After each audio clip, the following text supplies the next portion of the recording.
In a society that claims to be just and equal, the blatant display of prejudice remains an unforgivable stain on our collective conscience. It's outrageous that in this day and age, individuals are still judged by the color of their skin, forced to endure baseless accusations and systemic bias. This isn't just a minor injustice, it's a full-blown assault on human dignity that demands our anger and action. How long will we allow ignorance to masquerade as righteousness?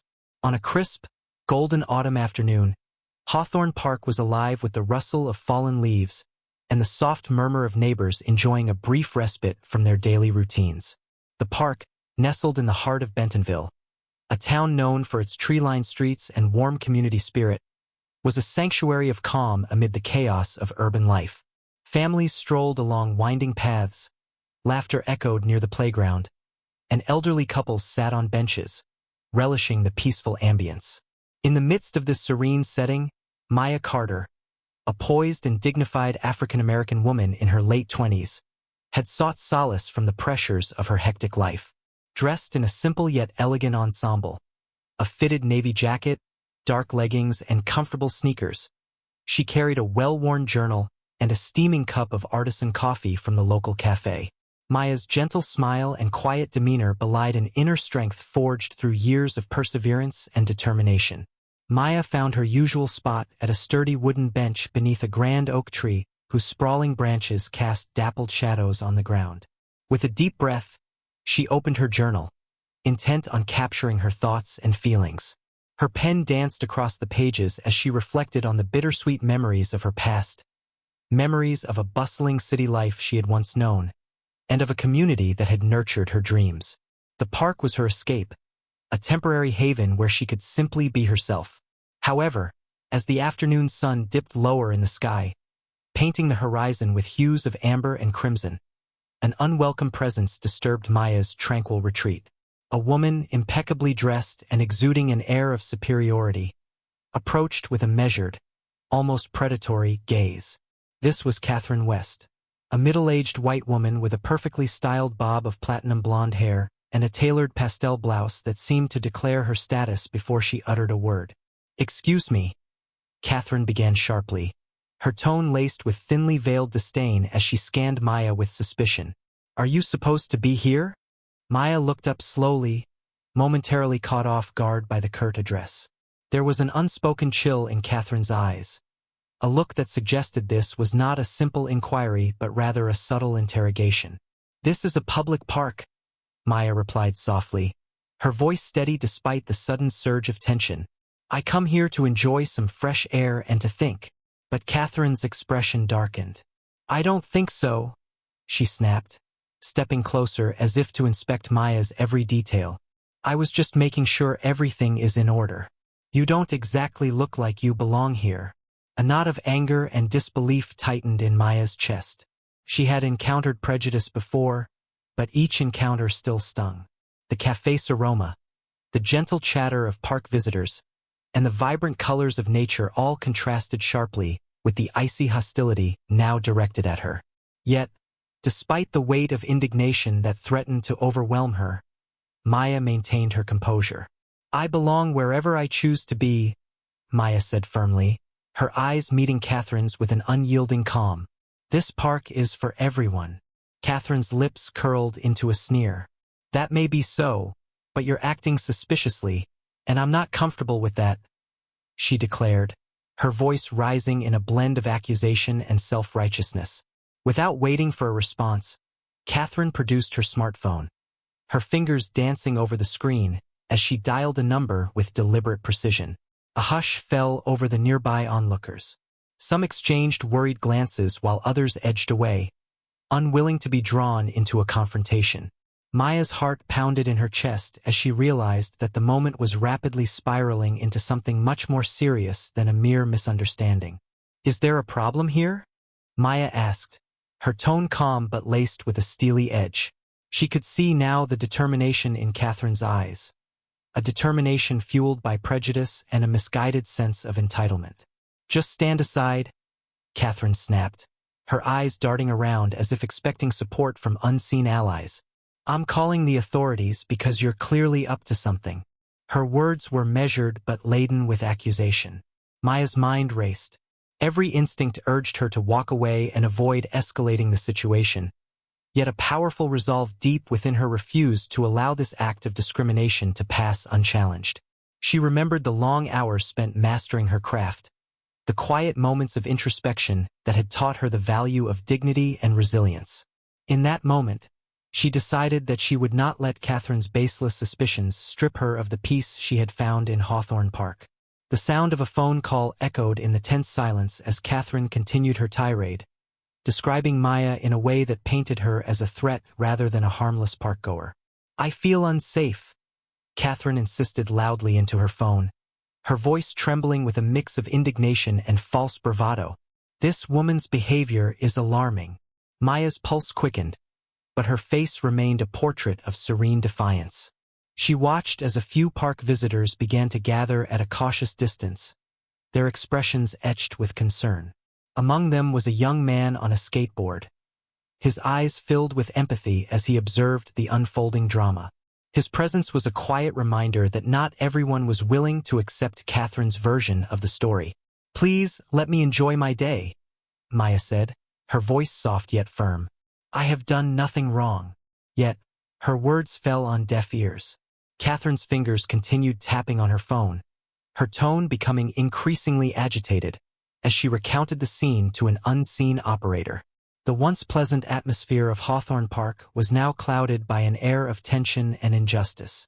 Maya felt the familiar burn of discrimination, a deep, visceral emotion that surged from memories of past encounters, moments when her very presence had been questioned, her rights trampled by unexamined assumptions. And though she felt the sting of anger and hurt, she refused to respond with the same venom. Instead, she drew upon an inner reserve of calm and strength, determined to face the unfolding injustice with grace. As the minutes stretched on, the distant wail of sirens began to punctuate the charged silence. The park's tranquility was shattered as the arrival of law enforcement promised to transform the situation into a formal confrontation. Maya's heart sank at the thought, knowing that such incidents, often steeped in misunderstanding, could escalate beyond control in a community still grappling with the remnants of prejudice. Catherine, meanwhile, stood rigid and triumphant, convinced that her actions were justified. With her eyes fixed on Maya, she radiated a self-assured arrogance that belied the underlying insecurity fueling her every word. "I'm just trying to keep this park safe," she insisted, her tone bordering on hysteria. "If you don't want me to call the police, you need to show me some form of identification." Maya's eyes flickered with a mix of incredulity and sadness. The request was not only unreasonable but also steeped in an assumption that she was a danger, a stereotype that had haunted her every step in a society too often quick to judge by appearance rather than character. "I'm an ordinary citizen enjoying a public space," she replied, her voice quiet but resolute. "I have no reason to carry an ID with me at all times." At that moment, as the first officers began to emerge in the distance, the scene took on a surreal quality. The park, once a symbol of communal peace, was now the stage for a confrontation that encapsulated the deep-seated issues of racial profiling and unfounded suspicion. Maya's heart, while heavy with the weight of past injustices, also beat with the rhythm of quiet defiance, a determination not to be reduced to a mere stereotype. As the officers approached, their faces a mix of professional neutrality and cautious concern. Maya stepped back slightly, allowing them to take in the unfolding scene. "I have nothing to hide," she said softly, offering them a steady, measured look. Yet, even as she spoke, a pang of vulnerability coursed through her, a reminder that the fight for dignity was often a lonely one, fought one quiet moment at a time. The brief exchange between Catherine and the arriving officers was curt and procedural. Catherine's narrative, full of hyperbolic claims and unfounded accusations, was met with skeptical nods from the law enforcement officials. One of them, a seasoned officer with a kind but firm expression, noted, "There's no evidence of any wrongdoing here." His words, though calm, carried the weight of a system that too often hesitated in the face of genuine claims of discrimination. Maya, meanwhile, felt a bittersweet relief mingled with a deep-seated frustration. The ordeal was a stark reminder of the constant vigilance required simply to exist without fear of being misjudged. As the officers continued their inquiries, some onlookers began to disperse, leaving behind an unsettling silence where once there had been laughter and casual conversation. In that moment, the park seemed to hold its breath. The vibrant colors of autumn, the gentle murmur of distant conversations, and the soft rustling of leaves all conspired to underscore the gravity of what had just occurred. Maya gathered her journal close to her chest, feeling the warmth of its pages as a small consolation in the face of such unwarranted hostility. The confrontation, though brief, had left an indelible mark on Maya's spirit. It was not merely an isolated incident. It was a microcosm of a larger societal struggle, a poignant reminder that prejudice and misunderstanding lurked even in the most peaceful of settings. With every word spoken and every glance exchanged, the underlying message was clear. The battle for equality was far from over, and every small act of resistance contributed to a larger tapestry of change. As the officers concluded their interaction and Catherine's presence began to wane, her parting words a bitter echo in the cooling air, Maya allowed herself a moment to reflect. She realized that while the day had taken an unexpected and painful turn, it had also ignited a spark within her, a spark of determination, of resilience, and of the unwavering belief that dignity and respect were rights every individual deserved, regardless of appearance. Though the incident was over, the echoes of that confrontation would linger in Maya's thoughts for a long time. It had exposed the raw edges of societal bias and reminded her of the importance of standing tall in the face of injustice. In that quiet space between the fading chaos and the returning calm of the park, Maya found herself not just as a victim of prejudice, but as a beacon of strength, a silent promise that she would continue to fight for her right to be seen for who she truly was. How do you think Maya's calm resilience in the face of injustice can inspire change in our communities? In the days following that fateful afternoon at Hawthorne Park, the echoes of the confrontation resonated far beyond the park's boundaries. Maya Carter, despite the lingering sting of injustice, sought to return to her daily routine. Yet the incident had ignited an undercurrent of tension that refused to be silenced. Everywhere she went, murmurs and sympathetic glances reminded her that her struggle was not isolated. In a society still grappling with deep-seated biases, Maya's dignified stand had become a symbol of resilience and, inadvertently, the spark for a broader controversy. Maya tried to immerse herself in her work as a freelance writer and community advocate, channeling her inner strength into articles and essays that explored themes of equality, dignity, and justice.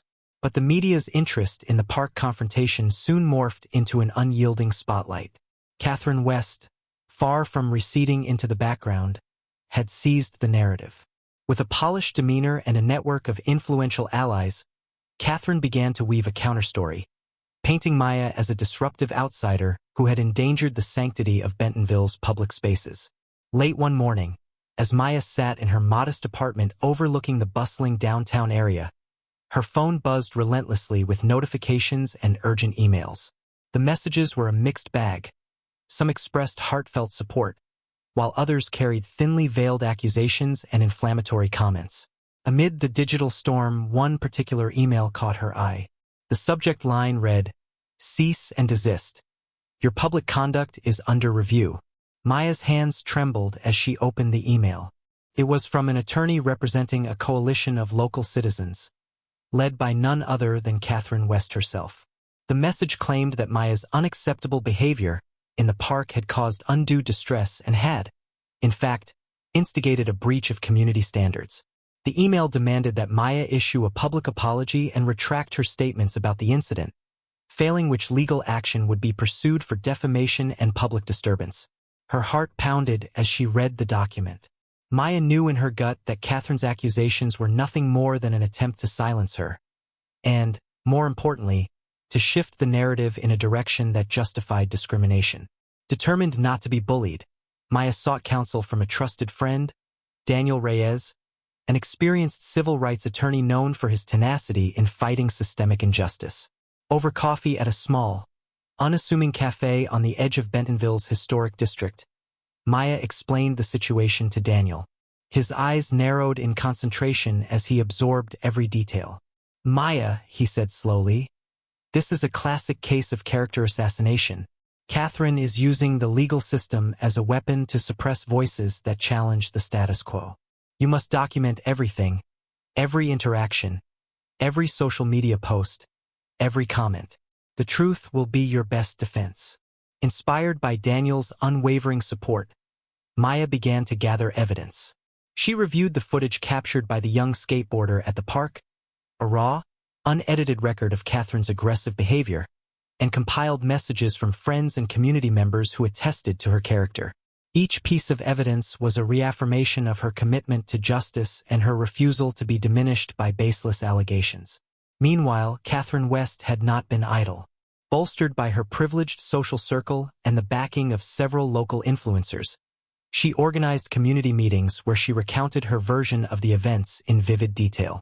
At one such gathering in an upscale community center, Catherine's voice rang out with rehearsed conviction. "We must stand together to preserve the safety and sanctity of our public spaces," she declared, her eyes scanning the room for nodding agreement. "There are individuals among us who, by their mere presence, sow seeds of disorder and unrest." Her words, though carefully measured, dripped with an unspoken contempt that resonated with a segment of the audience. In that moment, the community seemed split between those who believed in an unyielding order and those who longed for genuine justice. Back in her apartment, Maya found herself caught in an emotional whirlwind. The duality of public opinion, the clamor of support mingled with the bitter whispers of disapproval, challenged her resolve. Yet, as she sat by the window watching the afternoon light dance across the city, she recalled the unwavering calm of that autumn day in the park. She remembered how, even in the face of overt hostility, she had held her head high and refused to be reduced to a stereotype. That memory bolstered her spirit. The legal battle began in earnest when Daniel filed a counterclaim on Maya's behalf, alleging that Catherine West's actions and defamatory statements had not only violated her civil rights, but had also inflicted emotional distress on an innocent citizen.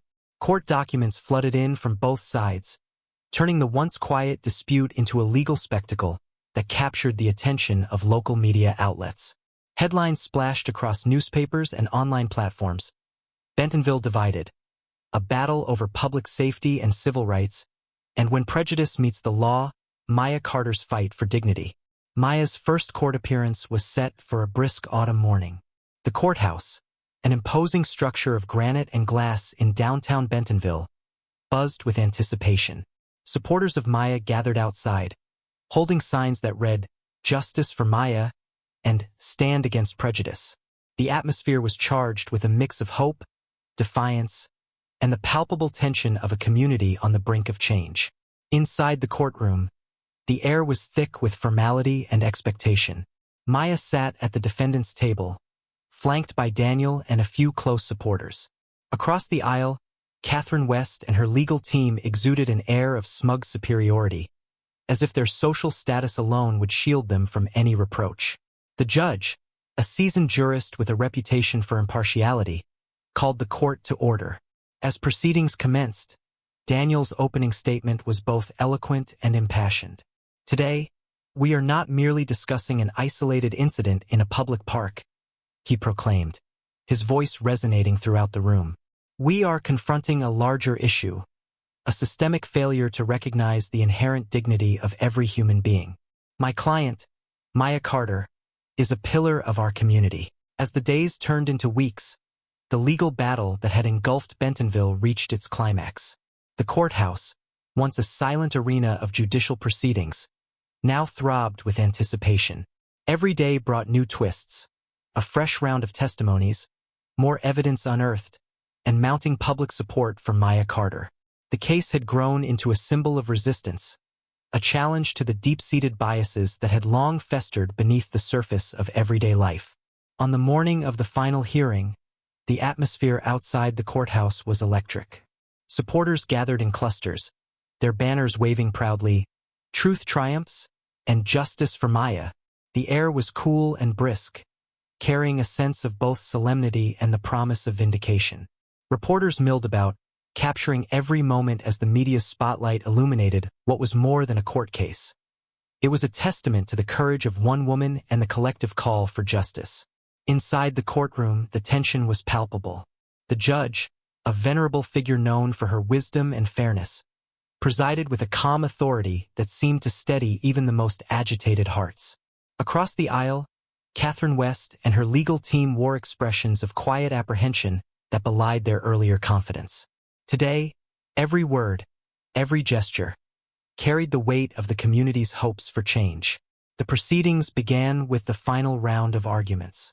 Daniel Reyes, Maya's steadfast attorney, rose to address the court one last time. His voice, imbued with both passion and precision, resonated across the courtroom. "Your Honor, ladies and gentlemen," he began, "we stand at a crossroads. This is not just about an incident in a park or a single act of discrimination. This case encapsulates the struggle for human dignity, a struggle against a tide of prejudice that seeks to silence those who dare to be different." Daniel continued, methodically dismantling the narrative that Catherine West had tried so hard to construct. "We have seen video evidence. We have heard clear and heartfelt testimonies. And we have witnessed the stark contrast between the reality of Maya's actions and the distortions of her accuser. Maya Carter is not the threat she was made out to be. She is a pillar of strength, a voice of reason, and a living example of resilience in the face of injustice." The courtroom listened in rapt silence as Daniel laid out the chain of events.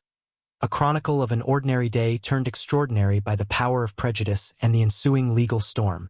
He reminded everyone how Maya had simply sat in a park, seeking solace in her thoughts, only to be confronted by the baseless suspicions of a privileged citizen.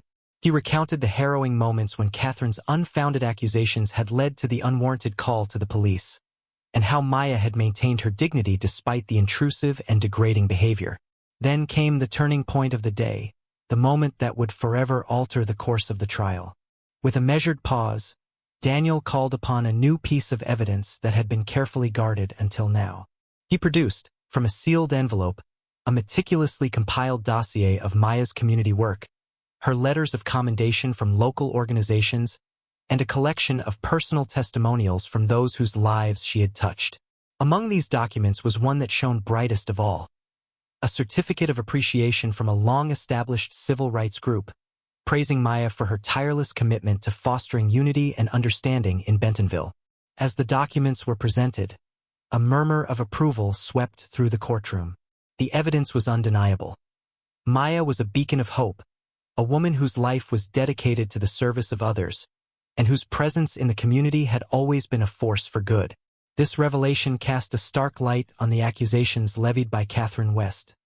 Accusations that now seemed not only baseless but maliciously contrived. Catherine's legal team, once so assertive, now fumbled under the relentless tide of evidence. Richard Langford, her lead counsel, attempted to pivot back to the narrative of public safety, but his arguments faltered. The judge's penetrating gaze and the mounting public sentiment left little room for his contrived defenses.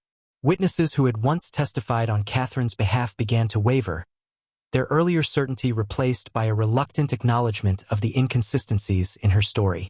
Maya's moment of truth finally arrived when Daniel called her to the stand. The courtroom hushed as Maya walked forward, her posture dignified, her eyes resolute. As she took her oath and began to recount the events of that fateful day at Hawthorne Park, her voice was clear and unwavering.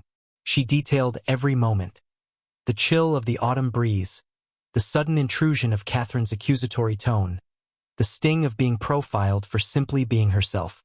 With each word, she painted a picture of a society in desperate need of empathy and change. When asked about the evidence that had been presented, Maya spoke candidly about the hours spent volunteering at local shelters, the mentorship programs she had initiated, and the countless lives that had been uplifted by her commitment to justice. "I am who I am because I believe in a future where everyone is respected and valued," she declared. "I refuse to let prejudice define me, and I will continue to stand up not just for myself, but for every person who has ever been unjustly labeled." The courtroom resonated with the power of her testimony. Even those who had initially viewed her as an outsider began to see the undeniable truth in her words. In a poignant moment, a tear glistened in the eye of an elderly witness, a lifelong resident of Bentonville who had quietly observed the proceedings. It was a silent acknowledgement of the painful truths that Maya's story had brought to light. As the final testimonies were heard, the judge retired briefly to deliberate. The waiting period stretched out, the tension so thick that even the ticking of the courtroom clock seemed to echo like a heartbeat. Supporters gathered outside, their collective breath held in anxious anticipation. Social media lit up with live updates, and the community braced itself for a verdict that could potentially reshape their understanding of justice. Finally, the judge re-entered the courtroom. Her face was grave yet resolute. After careful consideration of all the evidence and testimonies presented, she began, her voice measured and authoritative. This court finds in favor of the defendant, Maya Carter.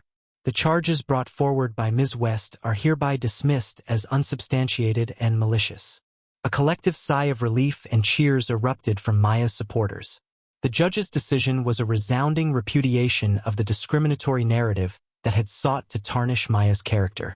In her closing remarks, the judge emphasized the importance of basing public policy and legal action on evidence and truth rather than unfounded prejudices. Today, she stated firmly, we affirm that every individual has the right to occupy public spaces without the fear of unjust suspicion. Let this verdict serve as a reminder that justice, when pursued with integrity and fairness, will ultimately prevail. Catherine West's expression, once filled with arrogant certainty, now betrayed a mix of disbelief and humiliation. The courtroom, which had once been a battleground of conflicting narratives, now stood unified in the triumph of truth over prejudice. Daniel Reyes congratulated Maya quietly, a small smile playing on his lips as he acknowledged the strength and courage it had taken to withstand the storm. After the hearing, Maya stepped out into the fading light of the day. The cool autumn air was now imbued with a sense of triumph and renewal. Reporters swarmed around her, microphones and cameras capturing every moment. Yet amid the chaos, she remained composed, a quiet symbol of the resilience of the human spirit. Today, we've not only won a legal battle, she said softly to a small group of supporters, but we've taken a stand against the forces that seek to divide us. This is just the beginning of a more compassionate, inclusive future. In the days that followed, the story of Maya Carter's trial spread far and wide. The case became a catalyst for discussions on civil rights, the need for systemic reform, and the importance of standing up against injustice in all its forms. Community centers organized town hall meetings, local leaders reached out to discuss policies for ensuring equal treatment, and Maya's experience ignited a renewed commitment among many to work toward a more just society. As for Maya herself, the ordeal had changed her profoundly. No longer was she merely a quiet observer in a world that had often been unkind. She had emerged as a leader, an advocate, and an enduring symbol of what it means to fight for truth. Every time she walked through Bentonville streets, she was greeted not with wary glances, but with nods of respect and gratitude. Her journey, marked by trials and tribulations, had ultimately affirmed that while the path to justice might be fraught with obstacles, the unwavering courage to stand for what is right could illuminate even the darkest corners of prejudice. What actions do you think communities can take to support individuals facing discrimination and to foster a more inclusive environment? As our journey together comes to a close, remember that every act of compassion and understanding creates a ripple effect of hope and change. In a world that sometimes feels divided, let love and empathy guide us toward a future where every individual is valued and respected. Your support and kindness not only inspire us but also strengthen the bonds of our community. Thank you for watching, and please join us on this path toward a more compassionate tomorrow. Subscribe to our channel for more inspiring stories.